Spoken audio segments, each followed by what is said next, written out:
새벽 기도회에서 옆 사람이 방언으로 기도하는 소리를 들으며 마음 한구석이 불편했던 적이 있습니다. 그 사람은 뭔가 특별한 것을 받은 것 같고 나는 아직 그런 경험이 없으니 신앙이 부족한 것은 아닐까 하는 생각이 들었습니다. 목사님께 여쭤보고 싶었지만 괜히 신앙이 약한 사람으로 보일까봐 차마 입을 떼지 못했습니다. 어떤 분들은 방언을 받기 위해 금식하고 철야하고 눈물로 기도했지만 여전히 아무 일도 일어나지 않았다고 합니다. 성령님께서 나를 외면하시는 것 같고 내 기도가 닿지 않는 것 같아 마음이 무너질 때가 있습니다. 반면 누군가는 처음 교회에 나온 지 얼마 되지도 않았는데 갑자기 방언이 터졌다는 간증을 듣기도 합니다. 방언은 정말 성령 충만의 증거일까요? 방언이 없으면 하나님과의 관계가 부족한 것일까요? 어떤 이는 방언을 꼭 받아야 한다고 말하고 어떤 이는 방언보다 더 중요한 것이 있다고 합니다. 교회 안에서도 의견이 갈리고 혼란스럽기만 합니다. 오늘 이 시간 방언에 대한 궁금증과 두려움을 함께 풀어가고자 합니다. 성경은 방언에 대해 무엇이라 말씀하시는지, 방언을 어떻게 이해하고 구해야 하는지, 그리고 방언이 없다면 그것이 무엇을 의미하는지 차근차근 살펴보겠습니다. 이 말씀을 통해 여러분의 마음에 평안과 자유가 임하기를 소망합니다. 사도행전 2장 4절에서 말씀하십니다. 그들이 다 성령의 충만함을 받고 성령이 말하게 하심을 따라 다른 언어들로 말하기 시작하니라. 오순절 성령 강림의 순간 제자들에게 일어난 놀라운 일이었습니다. 그들은 배우지 않은 언어로 하나님의 큰일을 말하기 시작했고 각국에서 온 사람들이 자기 나라 말로 복음을 듣는 기적이 일어났습니다. 사도 바울은 고린도전서 12장 10절에서 방언을 성령의 은사 중 하나로 소개합니다. 어떤 사람에게는 능력 행함을, 어떤 사람에게는 예언함을, 어떤 사람에게는 영들 분별함을, 다른 사람에게는 각종 방언 말함을, 어떤 사람에게는 방언들 통역함을 주시나니. 여기서 중요한 것은 방언이 여러 은사 중 하나라는 점입니다. 고린도전서 14장 2절에서는 방언의 성격을 이렇게 설명합니다. 방언을 말하는 자는 사람에게 하지 아니하고 하나님께 하나니 이는 알아듣는 자가 없고 영으로 비밀을 말함이라. 방언은 사람과의 대화가 아니라 하나님과의 영적 교통이며 우리의 이성을 뛰어넘는 영의 언어라는 것입니다. 그러나 바울은 고린도전서 12장 29절에서 30절까지 이렇게 질문합니다. 다 사도이겠느냐? 다 선지자이겠느냐? 다 교사이겠느냐? 다 능력을 행하는 자이겠느냐? 다 병 고치는 은사를 가진 자이겠느냐? 다 방언을 말하는 자이겠느냐? 다 통역하는 자이겠느냐? 이 질문의 답은 명백히 아니라입니다. 모든 사람이 같은 은사를 받는 것이 아니라는 것을 성경은 분명히 말씀하고 계십니다. 그리고 고린도전서 13장 1절에서 바울은 이렇게 선포합니다. 내가 사람의 방언과 천사의 말을 할지라도 사랑이 없으면 소리나는 구리와 울리는 꽹과리가 되고 방언보다 더 중요한 것이 있다는 것입니다. 그것은 바로 사랑입니다. 이 말씀들이 오늘 우리에게 던지는 메시지는 명확합니다. 방언은 축복이지만 그것이 전부는 아니라는 것입니다. 방언은 성령께서 주시는 기도의 언어입니다. 우리의 생각으로는 표현할 수 없는 깊은 영적 교통을 가능하게 하는 은사입니다.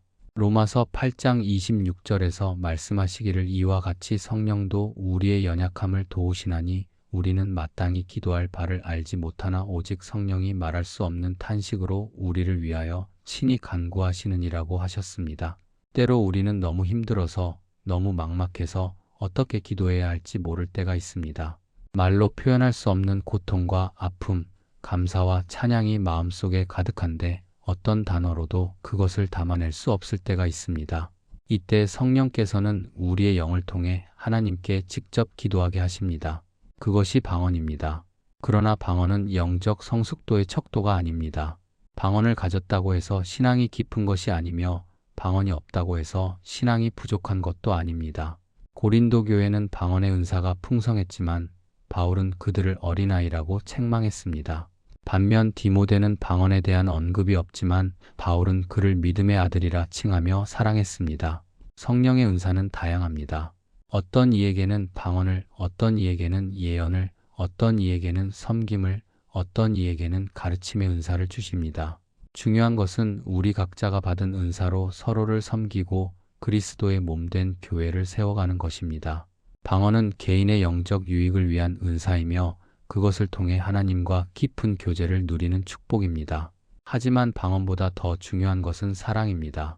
하나님을 사랑하고 이웃을 사랑하는 것이야말로 모든 은사의 목적입니다. 방언이 있든 없든 우리가 사랑 안에서 서로를 세워간다면 그것이 바로 성령의 역사입니다. 방언은 도구이지 목적이 아닙니다. 우리의 목표는 그리스도를 닮아가는 것이며 그것은 사랑으로 완성됩니다. 김선희 집사님은 20년간 교회를 다니며 충성스럽게 봉사했지만 방언은 경험하지 못했습니다. 주변 사람들이 방언으로 기도하는 것을 보며 마음 한편에 늘 작은 아쉬움이 있었습니다. 하나님, 저도 방언으로 기도하고 싶습니다라고 기도했지만 아무 일도 일어나지 않았습니다. 그러던 어느 날 집사님은 깊은 영적 침체를 겪고 있었습니다. 사업이 어려워지고 자녀가 방황하기 시작했으며 남편과의 관계도 냉랭해졌습니다. 기도하려 해도 무슨 말을 해야 할지 모르겠고 성경을 펴도 아무 감동이 없었습니다. 그저 눈물만 흘러내렸습니다. 그날 새벽 집사님은 기도실에 홀로 엎드렸습니다. 하나님, 저는 정말 아무것도 할 수 없습니다. 제가 무엇을 기도해야 할지도 모르겠습니다. 주님, 도와주세요. 그렇게 울부짖으며 기도하는데 갑자기 입에서 이상한 소리가 흘러나오기 시작했습니다. 처음에는 당황스러웠지만 그 순간 마음속 깊은 곳에서 평안이 밀려왔습니다. 20년을 구했지만 받지 못했던 방언이 가장 무너진 순간에 임했습니다. 집사님은 그제야 깨달았습니다. 방언은 내가 영적으로 성숙해서 받는 것이 아니라 내가 완전히 무너져서 오직 성령께 의지할 때 주어지는 은혜라는 것을 말입니다. 지금도 집사님은 방언으로 기도하지만 그것을 자랑하지 않습니다. 오히려 20년간 방언 없이도 충성스럽게 믿음을 지킨 그 시간이 더 귀하다고 말합니다. 방언은 축복이지만 방언이 없어도 하나님은 우리의 기도를 들으신다는 것을 그는 알고 있습니다. 사도행전 2장의 장면을 상상해 봅시다. 예수님께서 승천하신 후 제자들은 마가의 다락방에 모여 있었습니다. 그들은 두려움에 떨고 있었습니다. 스승을 잃었고 앞으로 무엇을 해야 할지 막막했습니다. 예수님은 성령을 기다리라고 하셨지만 그것이 무엇을 의미하는지 정확히 알지 못했습니다. 그들은 오직 기도할 뿐이었습니다. 열흘간 그들은 한마음으로 모여 기도했습니다. 베드로도 요한도 야고보도 마리아도 함께 기도했습니다. 그들 중 누구도 특별히 영적으로 뛰어나지 않았습니다. 베드로는 예수님을 부인했던 사람이고 도마는 의심했던 사람이며 나머지 제자들도 모두 예수님이 잡히실 때 도망갔던 사람들입니다. 그런데 오순절날 갑자기 하늘로부터 급하고 강한 바람 같은 소리가 들려왔습니다. 불의 혀같이 갈라지는 것들이 그들에게 보이며 각 사람 위에 하나씩 임했습니다. 그리고 그들 모두가 성령의 충만함을 받고 성령이 말하게 하심을 따라 다른 언어들로 말하기 시작했습니다. 주목할 점은 그들이 특별한 금식이나 철야를 했다는 기록이 없다는 것입니다. 그저 순종하며 기다렸을 뿐입니다. 그들이 준비되어서가 아니라 하나님의 때가 되었기에 성령이 임하셨습니다. 방언은 그들의 노력의 결과가 아니라 하나님의 주권적 선물이었습니다. 또한 사도행전 10장을 보면 고넬료의 집에 성령이 임할 때도 방언의 역사가 일어났습니다. 그들은 유대인도 아니었고 신앙의 훈련을 받지도 않았습니다. 그저 베드로의 설교를 듣고 있었을 뿐인데 갑자기 성령이 임하여 방언을 말하기 시작했습니다. 이것이 우리에게 주는 교훈은 명확합니다.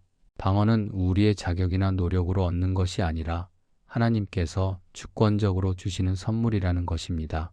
방언을 구하고 싶다면 가장 먼저 해야 할 것은 여러분의 마음을 하나님 앞에 드리는 것입니다. 빌립보서 4장 6절에서 7절까지 말씀하시기를 아무것도 염려하지 말고 다만 모든 일에 기도와 간구로 너희 구할 것을 감사함으로 하나님께 아뢰라. 그리하면 모든 지각에 뛰어난 하나님의 평강이 그리스도 예수 안에서 너희 마음과 생각을 지키시리라고 하셨습니다. 방언을 받기 위한 21일 기도 여정을 제안합니다. 첫째, 매일 아침 조용한 시간을 정하여 하나님 앞에 나아가십시오. 방언을 구하되 방언 그 자체보다 하나님과의 깊은 교제를 구하십시오. 하나님, 제가 주님을 더 깊이 알기 원합니다. 주님과 더 가까이 교통하기 원합니다라고 기도하십시오. 둘째, 성경의 방언 관련 구절들을 묵상하십시오.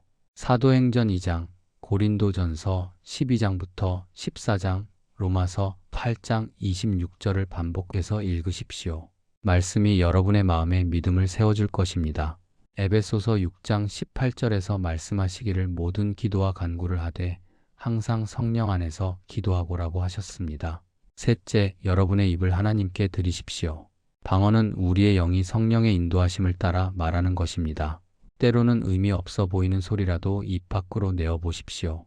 처음에는 어색하고 이상하게 느껴질 수 있습니다. 하지만 두려워하지 마십시오. 누가복음 11장 13절에서 말씀하시기를 하늘에 계신 아버지께서 구하는 자에게 성령을 주시지 않겠느냐고 하셨습니다. 넷째, 조급해하지 마십시오. 어떤 이는 즉시 방언을 받지만 어떤 이는 오랜 시간이 걸립니다. 중요한 것은 시간이 아니라 하나님과의 관계입니다. 방언을 받는 것 자체가 목표가 아니라 성령 충만한 삶을 사는 것이 목표입니다. 다섯째, 만약 방언을 받지 못하더라도 실망하지 마십시오. 하나님은 각 사람에게 서로 다른 은사를 주십니다. 방언이 없어도 여러분은 하나님의 사랑받는 자녀이며 여러분의 기도는 하나님께 상달됩니다. 시편 34편 18절에서 말씀하시기를 여호와는 마음이 상한 자를 가까이 하시고 충심으로 통회하는 자를 구원하시는도다라고 하셨습니다. 이 21일 동안 매일 밤 일기를 쓰십시오. 하나님께서 보여주신 것들, 마음에 떠오른 생각들, 성경 말씀 중 감동받은 구절들을 기록하십시오. 이것이 여러분의 영적 여정의 기록이 될 것입니다. 그리고 이 여정 가운데 방언을 받든 받지 못하든 여러분은 하나님과 더 깊은 관계를 맺게 될 것입니다. 그것이야말로 진정한 축복입니다. 함께 기도하겠습니다. 하나님 아버지, 오늘 이 시간 방언에 대한 말씀을 나누었습니다.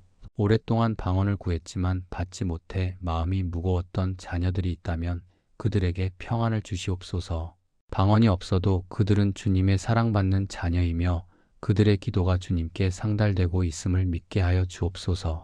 또한 방언을 받은 자녀들이 있다면 그것을 겸손히 사용하게 하시고 그 은사로 인해 교만하거나 다른 사람을 판단하지 않게 하여 주옵소서. 방언보다 더 중요한 것은 사랑임을 깊이 깨닫게 하시고 모든 은사를 주님의 영광을 위해 사용하게 인도하여 주옵소서. 하나님, 우리 각자에게 서로 다른 은사를 주셨습니다. 어떤 이에게는 방언을, 어떤 이에게는 섬김을, 어떤 이에게는 가르침을, 어떤 이에게는 권위를 주셨습니다. 우리가 우리의 은사를 발견하고 그것으로 그리스도의 몸된 교회를 세워가게 하여 주옵소서. 오늘 21일 기도 여정을 시작하는 자녀들을 축복하여 주옵소서. 그 여정 가운데 방언을 받든 받지 못하든 주님과 더 깊은 관계를 맺는 귀한 시간이 되게 하여 주옵소서. 조급해하지 않고 인내하며 주님의 때를 기다리는 믿음을 주시옵소서. 무엇보다 우리 모두가 성령 충만한 삶을 살게 하여 주옵소서. 성령의 열매인 사랑, 희락, 화평, 오래 참음, 자비, 양선, 충성, 온유, 절제가 우리의 삶 가운데 풍성히 맺히게 하여 주옵소서. 우리의 삶 자체가 주님의 영광을 드러내는 산 제사가 되게 하여 주옵소서. 예수님의 이름으로 기도드립니다. 아멘. 하나님의 은혜와 평강이 여러분 모두와 함께 하시기를 축복합니다. 방언을 구하되 조급해하지 마시고 방언이 없어도 낙심하지 마시며 무엇보다 하나님과의 친밀한 관계 안에서 날마다 성령 충만하시기를 기도합니다. 사랑으로 서로를 세우며 그리스도의 향기를 바라는 여러분 되시기를 축복합니다.